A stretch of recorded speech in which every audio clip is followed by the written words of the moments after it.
Oke. Ibu Sri Dalila kira-kira usia berapa, Bu? Usia saya 50 tahun. 50 tahun. Ini kebetulan wajah saya lagi cedera, saya kebetulan jatuh pas abang Iya. saya meninggal dunia.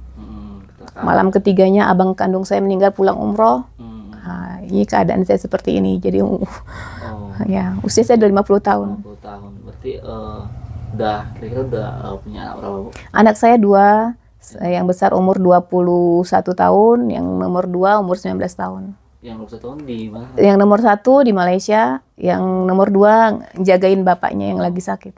Yang 21 tahun ini kuliah atau kerja? Kerja. Kerja. Ya.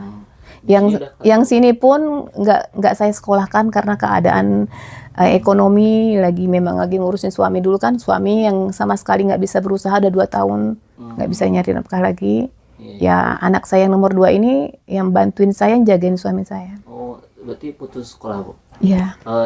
Kelas berapa? Tamat SMA aja. Oh, tamat SMA. Saya tamat SMA aja, pesantren di Bogor. Saya suruh pulang untuk jagain suami saya. Ada rencana kira-kira kalau ada rezeki untuk ke perguruan tinggi, Bu? Rencananya ada karena cita-citanya juga jadi desainer. Cuman saya bilang sabar dulu karena keadaan orang tua masih seperti ini. Kalau Allah izinkan orang tua sehat, suami saya sehat, saya akan sekolahkan anak saya.